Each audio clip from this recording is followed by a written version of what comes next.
Hello, everybody. Welcome back. My name is Godric, and this is my Book of Shadows flip through part 2. So, we ended with the banishing. So, we have banishing powder ingredients as well as banishing oil.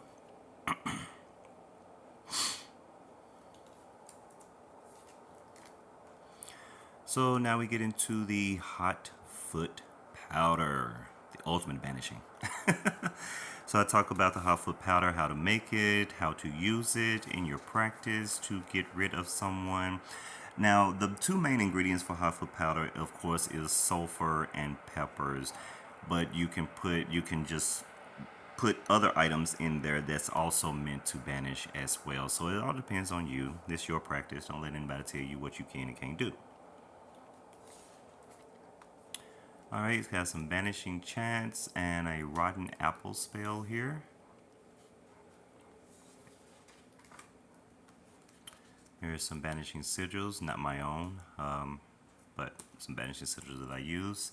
And we get into egg cleansing.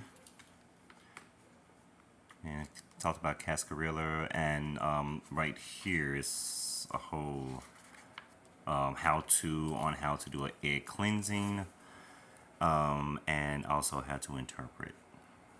I'm not able to actually go through the whole thing on that one because it's a flip out, and yeah, this book is huge, y'all, okay? All right, spell remains, how to handle spell remains, what to do with them once you're done with the spell. All right, and we get into Fey magic.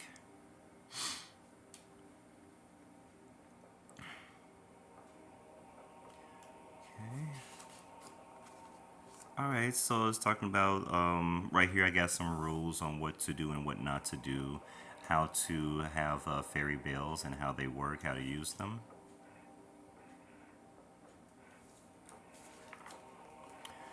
All right, here is a fairy protection jar here, and also all of the offerings that you can give to the fairies.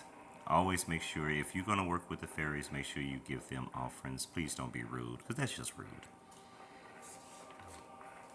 All right, incense magic. So all the incense that I use are right here. So I have the name of them, and then I say what their correspondences are, as well as this page as well. And now coffee magic.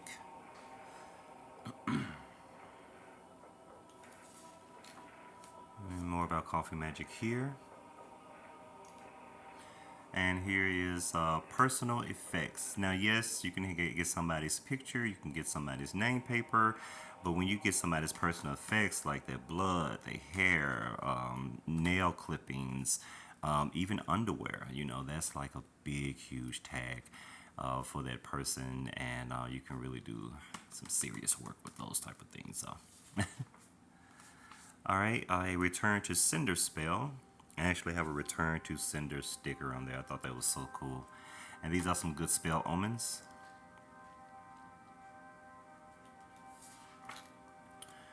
And more witchy tips, along with my money spell section. And whenever I'm doing any type of money, I'm trying to do a money ritual, I always go to this section because this section has everything in it, like different sigils. It has different chants and incantations, spells, things of that nature. I even have the money song in here. Yeah, y'all know about that ching ching ching. I don't know. Y'all see, y'all trying to act like y'all don't know, But I got that in there. The ching ching ching goes that money tree. I'm just saying.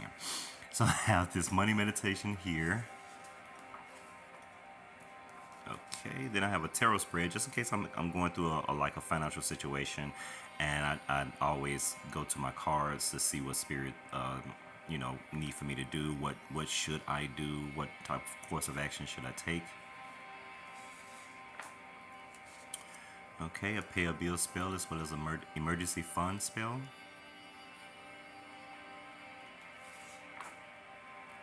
Oh. Talk about ladybug wishes here and a financial freeze. So please, people, if a ladybug lands on you, don't kill it. Don't try to swipe it off of you. They're not gonna hurt you. Come on. It's just a ladybug. But, however, when a ladybug lands on you, that is a sign of good luck. So what you need to do is you need to make your wish, and you count the number of spots on the ladybug's back, and that would be how many months it would take for your wish to come to fruition. So, ladybugs are good. Don't kill them. All right, I have a 5-finger money spell and a banish death spell, and yes, this is my big ass hand, y'all. Trust me. I have a huge hand. So, yeah, that's my big ass hand almost taking up the entire page. All right, let's talk about Tonka Bean, which is you can use that for as a token. And fresh fun spell here. Some herbs, crystals, and fruits and veggies that are used to attract money, as well as some different types of amulets and charms. More money spells here.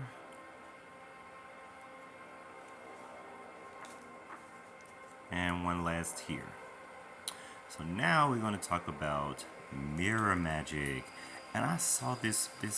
Okay, hold on. Let me see if I can get it. Hold on. This book is so big, y'all. Y'all see how it changes? Y'all see? He turned to a gorilla. Then he turned back to human. Yeah. Okay, so that's what this book is heavy, y'all. Don't judge me.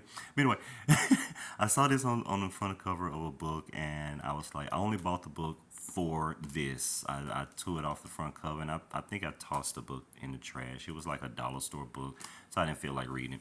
Anyway, so talking about mirrors, how to use mirrors as portals. If you want to use mirrors as a portal, you can. All you have to do is just make sure that 2 mirrors are facing each other like that, and you can use that as a portal. That's if you want to. Now it's all up to you. This your practice. Can't nobody tell you what you can and can't do. All right. So if you want to take a crack at it, go right on ahead. It's your life. All right. Anyway, there's some chants that I say in front of the mirror for different reasons.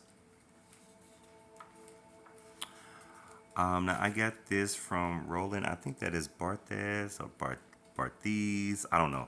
But he made an article called Objects of Despair, talking about the mirror and how they can alter your perception, how they can really, become distorted. Your image will become distorted and everything. Talking about smudging and consecrating the mirror.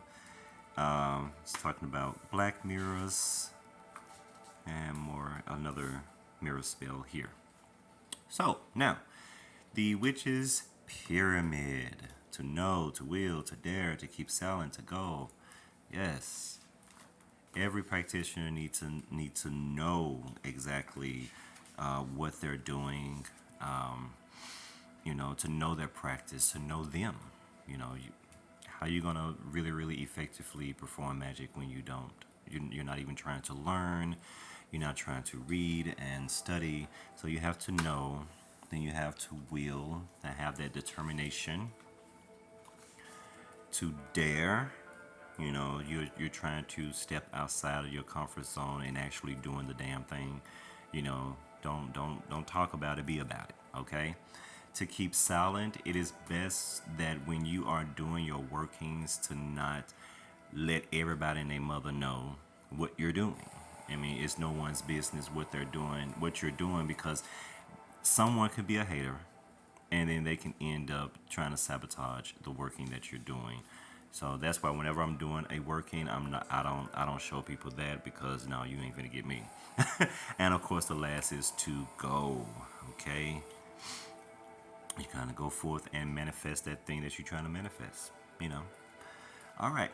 And now we get into defensive magic, which is, protection magic, basically. So I have some protection chants here.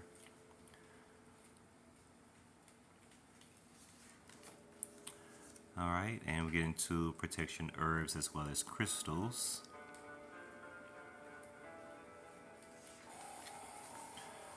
A cloak of fire protection spell.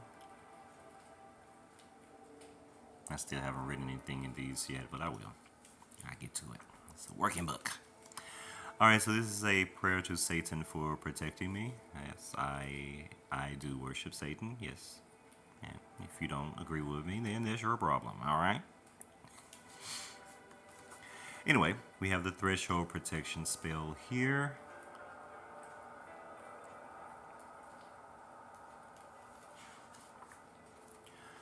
Alright, a Mother Earth protection spell.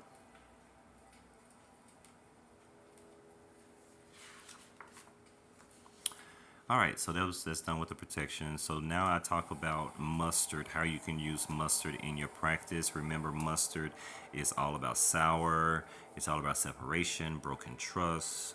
You know, yeah, you can use mustard in a lot of things. And this is talking about cannabis, how we can use cannabis in our working. It's a lot of times when I will get my smoke on before I'm about to do some type of divination or whatever, when I'm trying to really go into that astral plane. I know most people are on the fence about, you know, if you should be under the influence while trying to astral project, but it works just fine for me, so I guess it's different for different people. Alright, so this is talking about curse oil, which is, you know, doom oil, and we have a prosperity welcome mat spell. You see how it is? You're trying to curse somebody here, and then you're trying to wish for prosperity here. You know, I'm random, y'all. Don't judge me. Don't judge me, okay? I don't judge you. Shoot. Anyway, so here I decided to add fruit magic. I love making smoothies, and so why not make them with magical intent? So, say for instance, I'm making an apple smoothie. So apples can be used for love spells, health spells, longevity. You know, lime for purification, strawberry for love. You know, and on and on and on. So you can use fruit in your magic. And this is talking about milk magic here. So the things that you can do, you can use milk for, like protection, cleansing, success, prosperity. All right, and we get into rose magic. Now you know that roses can substitute any flower that is called for in any type of ritual or ceremony or anything. If you don't have that type of flower, you know you can't get to that flower because of where you stay. Trust me, there's always roses around somewhere. Somebody's shop got some roses, and you can use roses in your working. So you can use roses for just about everything, you know, attraction spells, to banish, for beauty, for creativity, for good luck, of course, for love. You can also use it for money, positive energy, psychic development. I mean, it just goes on and on and on. And of course, this is talking about rose water and how you can make it and use rose water. Now we get into shadow work. Yes, let's see what the triggers are. You know, what's unhealthy, what your traumas and secrets. Yeah, the good old stuff. Some people don't like working with their shadow, but in order to actually proceed with life and, you know, progress and move from one state of being to the other, you have to get rid of those limiting beliefs, because most of the time that is what's holding a lot of us back, because we're still holding on to that trauma or something that happened to us. We're still holding on to it. You know, I'm guilty, you know, but I'm working on it. Hey. All right, so rooms here. So I'm not sure if y'all can see these. You probably can. Anyway, I have rooms here. All the rooms that I use. Here we go.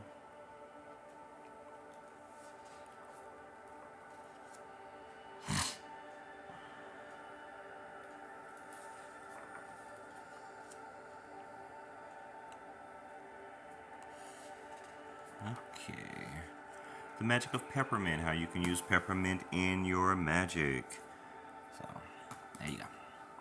Aura color cleansing, so it's just a little bit about the aura and the different colors and what they mean. And we get into the zodiac sign Gemini. I have zodiac tarot. I have zodiac books and everything, but I didn't want to put everybody's zodiac in my book because, you know, I'm a Gemini. I just want to put Gemini in here, but I have books on all the other signs. So, and of course we have the Gemini full moon tarot spread here. And now we get into Friday the 13th. Ooh.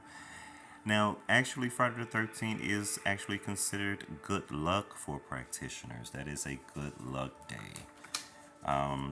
So this is a mojo bag that I make every Friday the 13th. So some years we may get one Friday the 13th, and some years you'll get two, maybe three. You never know. But yeah, I always make me a mojo bag, and then when the next Friday the 13th comes, then I will make a new one. Now this is so fun. I don't know if anyone have ever seen this, but it's a Friday the 13th spread. It's 13 cards, and it's all according to like superstition and everything. Like number 11 is bad luck. Number 7 is a wishbone. Number 3 is broken mirror. You know, it's I love the theme. So every Friday the 13th, I make sure I do this spread. All right, and we have Florida water, y'all. How to use Florida water? Yes. Cleanse it. Cleanse. Okay, and these are different ways you can use Florida water. You can use it for dream work, scrying, attracting good spirits, any type of attraction. You can use it for that, and also, of course, cleansing and spirit communication. So this is a little bit about Dreamcatchers. I just wanted to make sure I have in it because I love Dreamcatchers. So what the web, the ring, the beads, and the feathers, what they mean. It's always good to have a better understanding of what you buy. All right.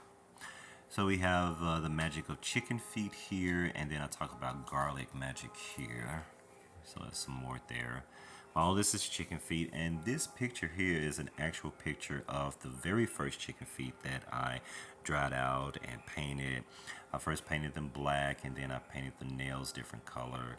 Then I attached all of them to these small little besoms, little brooms, and gave them all a feather. And yeah, they all serve different purposes. I used the color for the fingernails to talk about, as far as the intentions goes. Oh, I'm getting tongue-tied. But yeah, I have one that's the nails are painted green, and I use that for bringing in prosperity and things of that nature. So that's what I was trying to say, okay? I was trying to say it, but my mouth, was saying something else. Well, anyway, I'm working on it. I'm working on it. Don't judge me, y'all. Damn. Anyway, so I got this poem by John Reed, Whispers in the Dark. I love this poem. If you haven't read it, you should read it. It's a good read. So here's Love Me work. The colors, items, oils, roots, different herbs you can use for Love Me work, and it just depends. So whenever I have a client who want me to do a love spell, I ask questions. That's part of the consultation, is to ask questions. So what is this? Is this just a seduction? You trying to dominate this person or something? Is this real love, or is this lust? I need to know, so that way I know what items to use for the spell. Because everybody's interpretation of love is not the same. I'm just saying. So let's talk a little bit about that here, and then we get into the birthday. Now, I'm a big birthday celebrator. I love, because to me, birthday is my new year. So I don't really celebrate January the 1st like everybody else, but I do celebrate my birthday. So I have different birthday. I have birthday blessing and a birthday chant here. Jewelry binding. I bind all my jewelries. I got a lot of them, y'all. Look at this. See, this one don't even fit no more. Alright, yeah. Anyway, this jewelry binding here. And we get into Ouija boards. Let me see if I can put this here. Did that make it worse? Did that make it worse? Okay, I think. Okay. Anyway, we got Ouija boards rules here, different rules. Follow them if you want to. If you don't, that's on you. Everybody got to live their own life. If you want to go around conjuring up demons and stuff and don't know how to talk to them, don't know how to work with them, then that's on you. Then do you, boo boo? Do you, boo boo? Anyway. So it's still talking about the Ouija board, thought forms or tulpa beings. Give a little description of Zozo. And right here I have warning signs of dark malicious presence. Alright. Some directions. And I had to put this poem in. It's called Two Dead Boys. If you haven't read it, you need to read it. It's by Tyler Rager. I think that's how you say his name. And I wanted to put just a little bit here about ancestor magic, how to work with your ancestors. If I can get it open. There's an invocation that I say to my ancestors. Working with the ancestors here, just talking about different things you can put on the altar to honor your ancestors. And yeah, so that's talking about ancestor magic. Alright, the witch's ladder, or not magic here. And we get into graveyard dirt. Yes.